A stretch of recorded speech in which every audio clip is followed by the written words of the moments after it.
Lecture audio du conte Les coureurs de Hans Christian Andersen par Valérie Alain.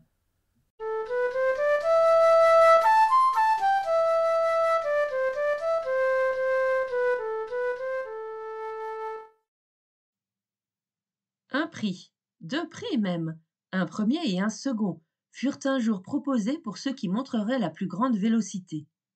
C'est le lièvre qui obtint le premier prix. Justice m'a été rendue, dit-il. Du reste, j'avais assez de parents et d'amis parmi le jury, et j'étais sûr de mon affaire. Mais que le colimaçon ait reçu le second prix, cela, je trouve que c'est presque une offense pour moi. Du tout, observa le poteau, qui avait figuré comme témoin lors de la délibération du jury. Il fallait aussi prendre en considération la persévérance et la bonne volonté.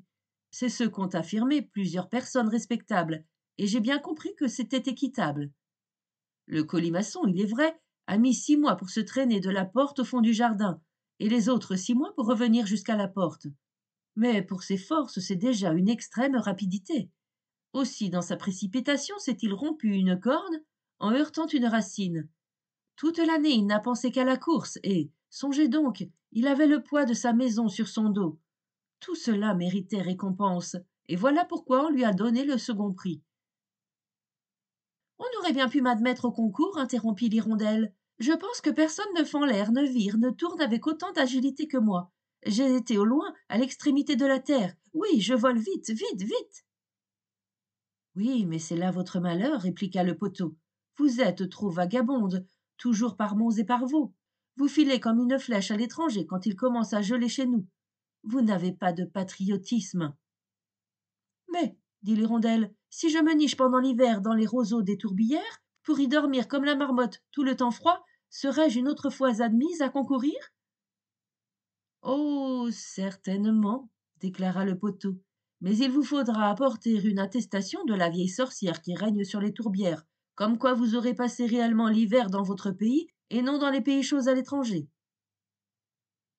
J'aurais bien mérité le premier prix et non le second, grommela le colimaçon.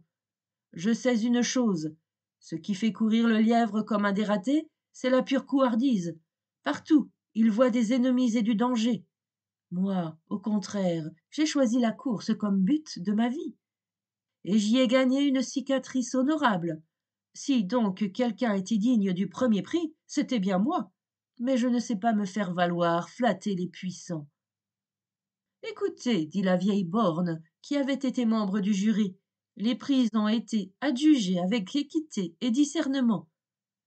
C'est que je procède toujours avec ordre et après mûre réflexion. Voilà déjà 7 fois que je fais partie du jury, mais ce n'est qu'aujourd'hui que j'ai fait admettre mon avis par la majorité. Cependant, chaque fois, je basais mon jugement sur des principes. Tenez, admirez mon système. Cette fois, comme nous étions le 12 du mois, j'ai suivi les lettres de l'alphabet depuis l'A, et j'ai compté jusqu'à 12. J'étais arrivé à l'L. C'était donc au lièvre que revenait le premier prix. Quant au second, j'ai recommencé mon petit manège, et comme il était 3 heures au moment du vote, je me suis arrêté au C, et j'ai donné mon suffrage au colimaçon. La prochaine fois, si on maintient les dates fixées, ce sera l'F qui remportera le premier prix et le D le second. En toute chose, il faut de la régularité et un point de départ fixe. Je suis bien de votre avis, dit le mulet, et si je n'avais pas été parmi le jury, je me sentais donner ma voix à moi-même. Car enfin, la vélocité n'est pas tout. Il y a encore d'autres qualités dont il faut tenir compte. Par exemple, la force musculaire qui me permet de porter un lourd fardeau tout en trottant d'un bon pas. De cela, il n'était pas question étant donné les concurrents. Je n'ai pas non plus pris en considération la prudence, la ruse du lièvre, son adresse. Ce qui m'a surtout préoccupé, c'était de tenir compte de la beauté, qualité si essentielle. À mérite égal, m'étais-je dit, je donnerai le prix au plus beau. Or, qu'y a-t-il au monde de plus beau que les longues oreilles du lièvre, si mobiles, si flexibles? C'est un vrai plaisir que de les voir retomber jusqu'au milieu du dos. Il me semblait que je me revoyais tel que j'étais au jour de ma plus tendre enfance. De cela, il n'était pas question, étant donné les concurrents. Je n'ai pas non plus pris en considération la prudence, la ruse du lièvre, son adresse. Bzzz, fit la mouche. Permettez-moi une simple observation. Des lièvres, moi qui vous en parle, j'en ai rattrapé pas mal à la course. Je me place souvent sur la locomotive des trains. On y est à son aise pour juger de sa propre vélocité. Naguère, un jeune lévreau des plus ingambes galopait en avant du train. J'arrive, et il est fort bien forcé de se jeter de côté et de me céder la place. Mais il ne se gare pas assez vite et la roue de la locomotive lui enlève l'oreille droite. Voilà ce que c'est que de vouloir lutter avec moi.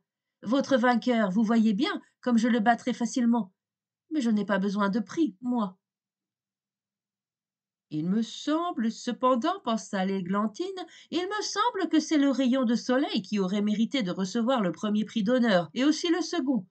En un clin d'œil, il fait l'immense trajet du soleil à la terre, et il y perd si peu de sa force que c'est lui qui anime toute la nature.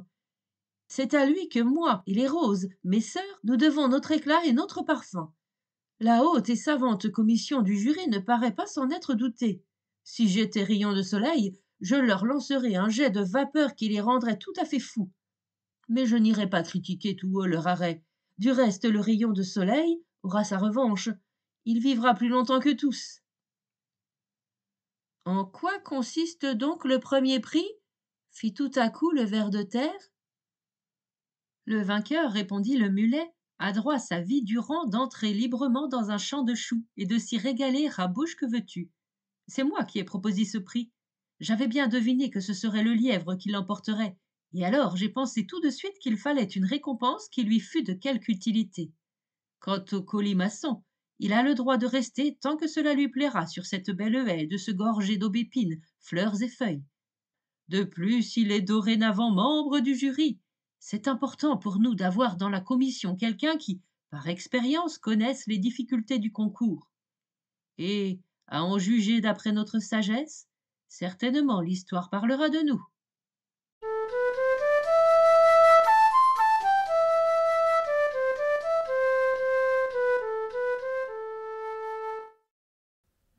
Fin de la lecture du conte Les coureurs. Merci de votre écoute. Je vous rends vos oreilles, cœur avec les doigts.